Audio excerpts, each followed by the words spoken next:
Olá pessoal, olá povo católico. Vamos inaugurar aqui, né,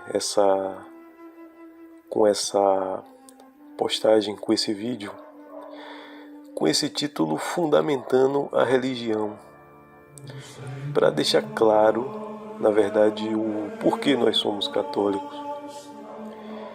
Então, assim, antes de iniciar a falar da igreja, sobre a igreja, é necessário fazer uma pequena observação sobre a palavra religião. Religião é uma palavra da língua latina que significa religare, religar ao divino. Portanto, religião, religação. Algo que estava ligado se desligou. Estando desligado, voltou por algum meio a se religar a Deus. Religação com Deus. Diante da deterioração da inteligência humana nessa atual época de trevas, onde a verdade se tornou algo particular e não mais uma realidade objetiva e universal que nos orienta pelo correto caminho e que pode ser compreendida pela inteligência, a palavra religião não escapou do relativismo suicida desses tempos modernos e foi banalizada como qualquer seita, filosofia humana que fale de Deus, como se ele fosse fruto do imaginário de cada um. E ter religião virou uma escolha pessoal, né? É como escolher uma roupa, escolher uma que mais agrada, e tá tudo bem, tá tudo certo. Essa falsidade nos é imposta todos os dias, orquestradamente, pelos principais veículos de desinformação das massas, o ambiente acadêmico, pela grande mídia, especialmente a TV. Todos parecem ter se deixado adestrar por essa última, que funciona aí como um cérebro eletrônico, produtor de ideologias e padronizador de comportamento e pensamento. Esse relativismo, né, é aquilo que foi acusado há uns anos atrás pelo Papa Bento XVI na época, né, que ele denunciou uma ditadura do relativismo, né? É uma imposição ser relativista. Isso é até anti-intelectual se a gente for pensar, né? Quando a gente diz que toda religião é igualmente boa, do ponto de vista prático, é como se a gente fosse um ateu. Porque quando a gente diz que segue a religião que nos faz bem, a gente está passando a ideia de que nós mesmos somos o nosso parâmetro. E aí apareceu algum sistema de crença que se adequa àquilo que a gente pensa. Então você diz seguir aquelas crenças, mas na verdade não é isso que aconteceu, né? Você está seguindo você. Você teve uma simpatia por um sistema de crença porque você é o parâmetro e aquelas crenças estão de acordo com o que você pensa. Você está seguindo a sua consciência. Você é o parâmetro. Se você analisar uma pessoa ateu, um ateu é exatamente isso que ele serve. Ele segue exatamente isso, né? A consciência dele é o guia dele. Então, do ponto de vista prático, isso é um absurdo total. E não tem o mínimo sentido intelectual, né? Um dos princípios da inteligência humana é o princípio da não contradição, né? Se você sobe, você não pode subir e descer simultaneamente. Se você desceu, você não subiu lá também. A mesma coisa, né? A religião não pode dizer uma coisa a um e totalmente o contrário do outro. E todas vêm de Deus. Isso é contraditório e a contradição atrapalha. A contradição ela só serve para uma coisa, né? Para atrapalhar e para fazer você errar. É anti-intelectual esse relativismo. Mas são poucos, né? No meio dessa nuvem de lavagem cerebral que vem aí todos os dias, por todos os lados. É difícil a pessoa se tocar para algo simples que está diante dos olhos dela, né? Existe uma fumaça relativista encobrindo, fazendo com que ela não veja. Ora, o homem é o principal ser feito por Deus, sendo considerado a sua imagem e semelhança.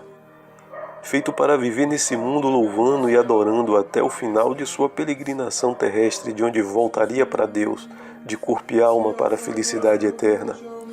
Mas com o pecado original cometido pelos nossos primeiros pais, Adão e Eva, o homem se desligou da comunhão com Deus e passou até a morte como consequência da desobediência.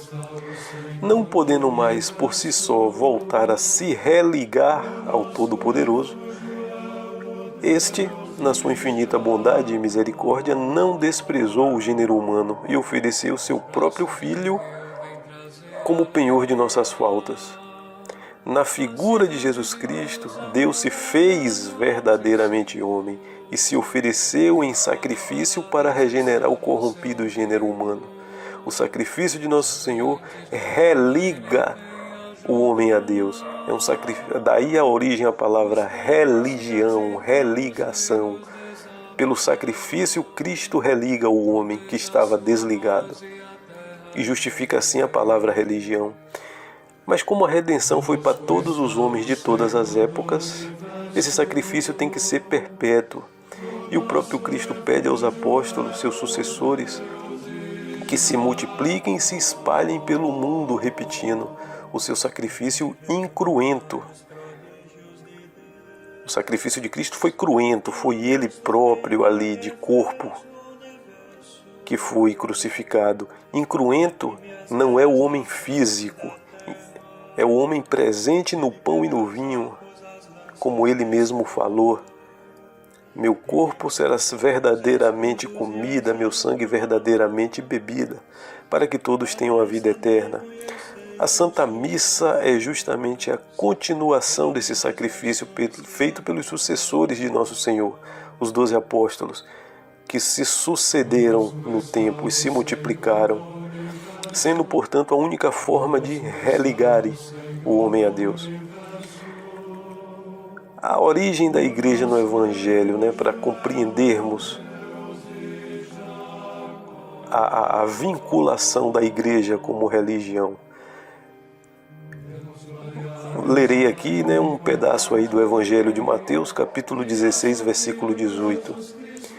Chegando ao território da Cesareia de Filipe, Jesus perguntou aos seus discípulos: no dizer do povo, quem é o Filho do Homem? Responderam: uns dizem que é João Batista, outros Elias, outros Jeremias ou um dos profetas. Disse-lhe Jesus: e vós, quem dizeis que sou?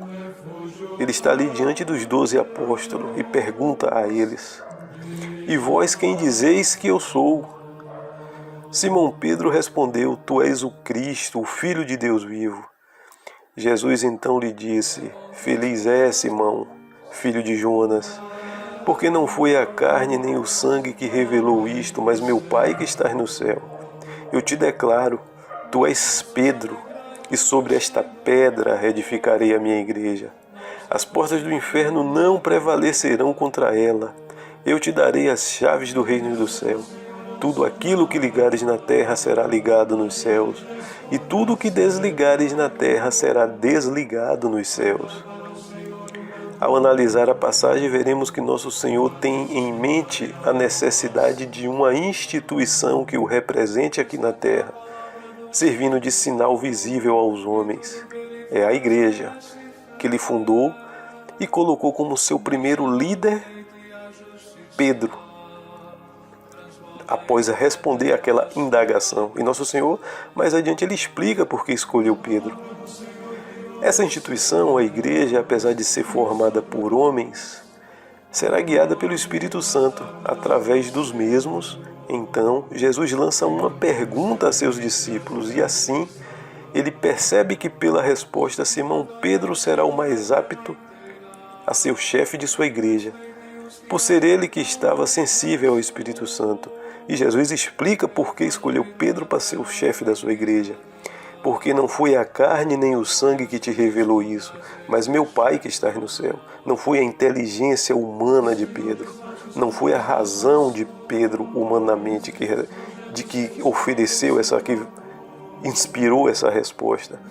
A resposta de São Pedro não veio de sua inteligência, porque não foi a carne nem o sangue que revelou, O Espírito Santo iluminou e o apóstolo passou a ser o chefe da igreja, escolhido por nosso Senhor Jesus Cristo diretamente, que será chamada por São Paulo, a igreja será chamada por São Paulo de corpo místico de Cristo. É como se fosse Cristo visível.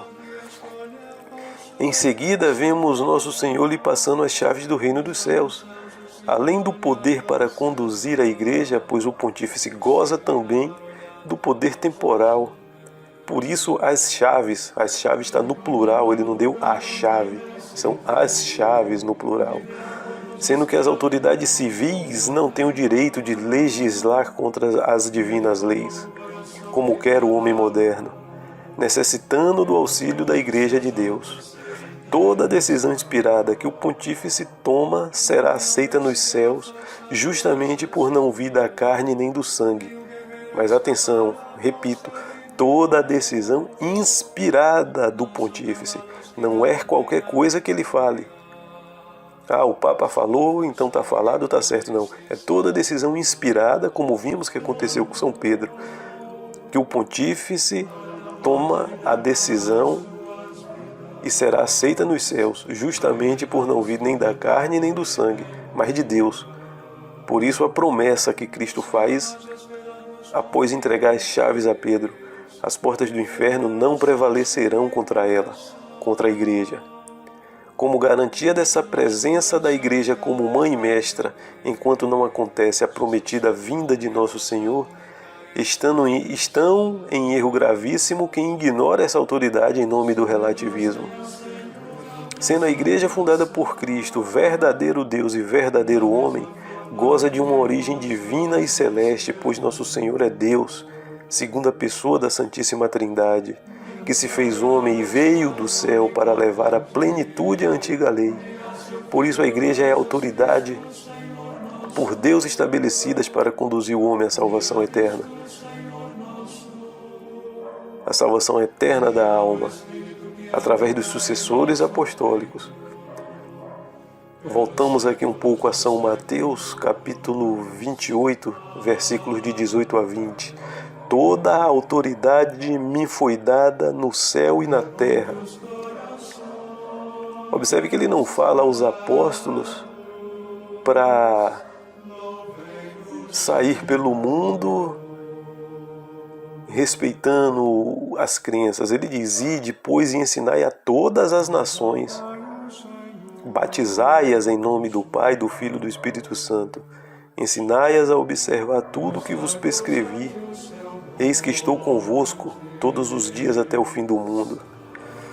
Mais uma vez, nosso Senhor revela que sua autoridade vem de Deus e delega a mesma autoridade aos apóstolos que o sucedem, nomeado por Ele mesmo, e que serão nomeadores de outros discípulos, para que, unidos pela igreja anteriormente formada, e que tem São Pedro já como líder, espalhe o Evangelho por todas as nações. Aos que defendem erroneamente que todas as religiões vêm de Deus, Jesus ensina que todas as nações devem ouvir os ensinamentos apostólicos. Por isso o imperativo, ele não deu uma sugestão, a frase é uma ordem: ide e ensinai. A igreja é um corpo docente na qual os apóstolos são os professores, que receberam diretamente a formação de nosso Senhor e passaram a se multiplicar para que o mundo inteiro conheça o caminho da verdade eterna. Assim fica fácil identificar a explicação para o nome igreja, instituição religiosa. Católica, a palavra grega que significa universal, pois o Evangelho é para todas as nações. Apostólica é a sucessão nos apóstolos. E romana, sediada em Roma. Da mesma forma que garantiu a duração da igreja por tempo indeterminado, quando edificou a igreja, na última frase, mais uma vez, nosso Senhor garante sua proteção e auxílio à sucessão apostólica até o fim dos tempos.